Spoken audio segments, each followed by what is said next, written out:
যে বিক্রি করতে জানে সে যে কোনো জিনিস বিক্রি করতে পারবে। আপনাকে আসলে জানতে হবে কিভাবে বিক্রি করতে হবে। এই যে আপনারা যারা ব্যবসা শুরু করবেন ভাবছেন, কিন্তু কি পণ্য বিক্রি করবেন, কি ব্যবসা শুরু করবেন, মার্কেটের কি অবস্থা, কম্পিটিটর অনেক, আপনি আসলে লাভবান হতে পারবেন কিনা, আপনার জিনিস মানুষ কিনবে কিনা, এরকম নানান চিন্তা আপনারা এখনো আপনাদের ব্যবসা শুরু করতে পারছেন না, তাদেরকে বলছি আপনি কি বিক্রি করবেন তার চেয়েও অনেক বেশি গুরুত্বপূর্ণ হচ্ছে কিভাবে বিক্রি করবেন। আপনার স্ট্র্যাটেজিটা অনেক বেশি গুরুত্বপূর্ণ। সো বাজার তৈরি করতে হবে আপনাকে। আপনি বিক্রি করতে জানলে আপনি যে কোনো জিনিস বিক্রি করতে পারবেন, সেটা হীরার গয়না থেকে শুরু করে একেবারে টিস্যু পেপার পর্যন্ত আপনাকে আসলে বিক্রি করতে জানতে হবে। একটা উদাহরণ বলি আপনাদেরকে। 1990 সালের আগে বাংলাদেশের মানুষ কখনো চিন্তাও করেনি যে তারা বোতলজাত পানি কিনে খাবে। পানি যেখানে পথে ঘাটে পাওয়া যায়, বাসা থেকে বেরোলে, মানে পানি আবার কিনে খাওয়ার জিনিস নাকি, এই জিনিসটা বাংলাদেশের মানুষ কখনো ভাবেও নি। সেই জিনিসটাকে প্রথম বোতলজাত করার সিদ্ধান্ত যখন পার্টিস গ্রুপের মালিক এম এ হাশেম তিনি নিলেন, তাকে সবাই পাগল ভাবলো যে বাংলাদেশের মানুষ আবার পানি কিনে খাবে নাকি, এটা কখনো লাভজনক হবে না। কিন্তু তিনি সিদ্ধান্ত নিয়েছেন যে না, তিনি বোতলজাত পানি বিক্রি করবেন। এবং আপনি আজকে চিন্তা করেন, বোতলজাত পানি এখন ঘর থেকে বের হয়ে আপনি রাস্তার মোড়ে গেলে কিন্তু কিনে খাচ্ছেন। তার মানে তিনি বিক্রি করতে জেনেছেন বলে যে জিনিসটার বাজার তৈরি ছিল না, সেই জিনিসটাও মানুষদের কাছে পৌঁছে দিয়েছেন এবং মানুষকে অভ্যস্ত করেছেন। সেম কথা বলতে পারি যে টিস্যু পেপার, বাংলাদেশের মানুষ সবসময় কিন্তু রুমাল ক্যারি করত, সেই মানুষ টিস্যু পেপার ব্যবহার করবে ঘাম মুছতে বা একটা জিনিস পরিষ্কার করতে, ন্যাকড়া কাপড়, ময়লা কাপড়িতে না, পুরোনো কাপড় দিয়েই তো জিনিস পরিষ্কার করা যায়, ঘাম মোছার জন্য একটা রুমাল রাখা যায়। কিন্তু সেই মানুষকে টিস্যু পেপার ব্যবহার করা শিখিয়েছিল কিন্তু বসুন্ধরা গ্রুপ। এবং আজকে টিস্যু পেপারের বিশাল মার্কেট এবং সবার ঘরে, মানে একদম মধ্যবিত্ত থেকে শুরু করে উচ্চবিত্ত সবার ঘরে কিন্তু এখন টিস্যু পেপার বাধ্যতামূলক। এখন বিষয়টা হচ্ছে আসলে ওইটাই যে আপনি যদি বিক্রি করতে জানেন, বাজার আপনি তৈরি করে নিতে পারবেন, কিংবা মানুষকে আপনি কনভিন্স করতে পারবেন। যেমন আমি আরেকটা উদাহরণ বলি, বাংলাদেশে বহু বছর ধরে লাক্সের যে সাবান, সেটা সাবানের বাজার দখল করে আছে এবং অন্য অনেক সাবানের কোম্পানি বাজারে এসেছিল, কেউ ভালো করতে পারছিল না। কারণ হচ্ছে লাক্সের আশেপাশেও কেউ বিজনেস করতে পারছে না, কারণ লাক্স একচেটিয়া বাজার দখল করে রেখেছিল।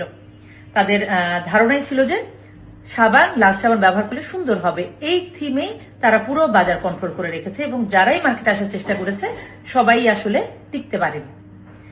এরপর আপনাদের মনে থাকবে ওই সময়টাতে অ্যারোমেটিক নামে একটা কোম্পানি বাজারে আসলো। তারা চিন্তা করলো যে লাক্স তো সৌন্দর্যের প্রতীক বলে বিক্রি করছে, তাহলে এই বলে যারাই এসেছে তারা কেউই আসলে মার্কেটে টিকতে পারেনি। তখন তারা স্ট্র্যাটেজি নিল যে না, অন্য ওয়েতে আগাতে হবে। তখন তারা পলিসি যেটা নিল, তাদের এই অ্যারোমেটিক সাবানের বিজ্ঞাপনে, মার্কেটিং এ তারা একটা কথায় প্রচার করলো যে 100% হালাল সাবান।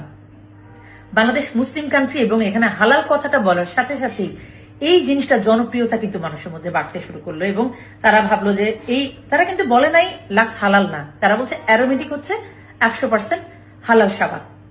মানুষ সবাই অ্যারোমেটিক কেনা শুরু করলো এবং প্রথমবারের মতো লাক্সের বাজারে আরেকটা কোম্পানি এসে আধিপত্য বিস্তার করলো সাবানের বাজারে।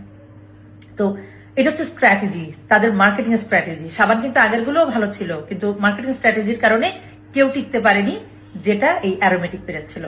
তো আমি ওইটাই বলি যে আপনার মার্কেটিং স্ট্র্যাটেজিটা আসলে বড় বিষয়, যে আপনি কি বিক্রি করছেন, কিভাবে বিক্রি করছেন, মানুষের কাছে ওইটা কতটা আপনি প্রেজেন্টেবল ওয়েতে নিয়ে যাচ্ছেন, কিংবা মানুষের ইমোশনটা আপনি টাচ করতে পারছেন। কারণ অনেক সময় অনেক পণ্য কেনা কিন্তু মানুষের ইমোশনেরও একটা ব্যাপার। আপনি চিন্তা করেন যে রোলেক্স এত দামি ঘড়ি সবাই তো কিনতেও পারে না, কিংবা সবার কাছে ওরা বিক্রিও করবে না, সবচেয়ে দামি ঘড়ি বলা যায়। সে রোলেক্স কি বিক্রি করে? সময় না, সময় তো 200 টাকার ঘড়ি তো আপনি দেখতে পাবেন। রোলেক্স আসলে বিক্রি করে হচ্ছে লাক্সারি, যে রোলেক্স ব্র্যান্ডটা রাখলে, আপনি রোলেক্সের একটা ঘড়ি পরলে আপনি লাক্সারি ক্যারি করবেন, সো সে ওই লাক্সারি বিক্রি করে। দেশের বাইরে না যাই, আমি আমাদের দেশের একটা কোম্পানির কথাই বলি, আড়ং। তারা তো বিভিন্ন নিত্য প্রয়োজনীয় পণ্য, পোশাক বিক্রি করে। সেই আড়ংয়ের পোশাক কিন্তু আপনি বাইরেও পাবেন, কিন্তু আড়ং থেকে আমরা কেন বিক্রি করে কিনি? কারণ হচ্ছে আড়ং ইমোশন বিক্রি করে পোশাকের চেয়েও বেশি। সেই ইমোশনটা কি?